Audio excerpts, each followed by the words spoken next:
आपल्या गावच्या मतदार यादीमध्ये आपलं नाव आहे की नाही हे बघण्यासाठी आपण आज हा व्हिडिओ बघणार आहोत। सर्वप्रथम ही वेबसाईट आहे, ती वेबसाईट गुगलवरती टाकायची, सर्च करायची। मित्रांनो, इथं सर्च बाय डिटेल्स आलेलं आहे, त्याच्यावरती क्लिक करायचं आहे। मित्रांनो, इथं सिलेक्टिव्हर नेम इथं फर्स्टमध्ये आपलं नाव टाकून घ्यायचं आहे।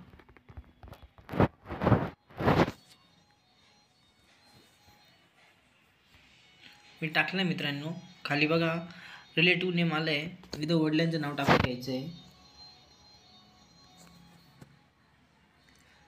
मित्रांनो, इथं सिलेक्ट बर्थ डिटेल दिलेली आहे आणि एज दिलेले आहे। एकतर बर्थ डेट टाका किंवा एज टाका। आता मी बर्थ डेट टाकून घेतोय।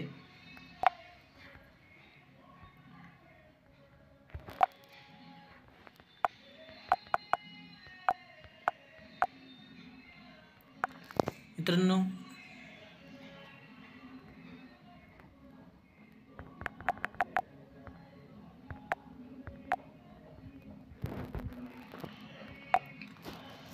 मी बर्थ डेट सिलेक्ट केलेली आहे। सिलेक्ट जेंडरमध्ये जाऊन पुरुष असेल किंवा महिला असेल सिलेक्ट करा। नंतर आपलं डिस्ट्रिक्ट निवडायचं आहे।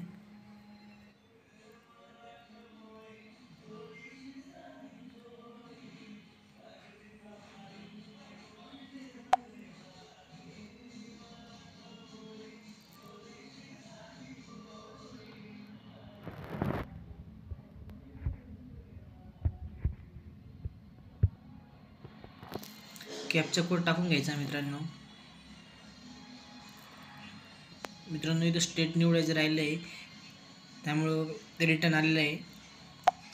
हे बघा, स्टेट पण टाकून घेतलेलं आहे। आता डिस्ट्रिक्ट टाकतोय, डिस्ट्रिक्ट नाशिक केलं आहे।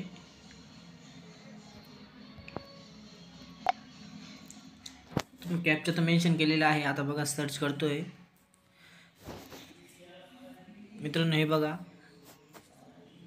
आपलं मत वोटिंगला आहे, त्यामुळं आपलं इथं दिलेलं आहे, नाव पण दाखवतोय। मित्रांनो, आता 20 तारखेला मतदान आहे, त्यामुळं पोलिंग स्टेशन कोणतं आपलं हे पण दाखवतंय। ZP primary school, south side, building east side, room number 2, Suregaon रस्ता। पार्ट सिरियल नंबर पण दाखवतो मित्रांनो। ॲक्शनवरती क्लिक करायचं आहे।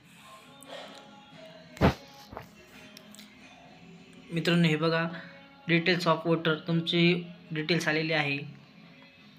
तुम्हाला डाउनलोड करायची असेल तर डाउनलोड पण करू शकता। मी माझी डाउनलोड करून घेतोय, प्रिंट वोटर इन्फॉर्मेशन।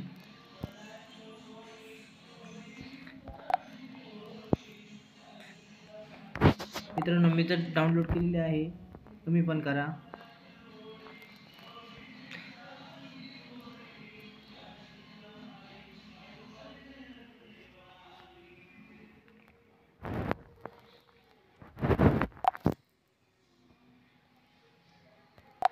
WPS ऑफिसमध्ये ओपन करतो मित्रांनो।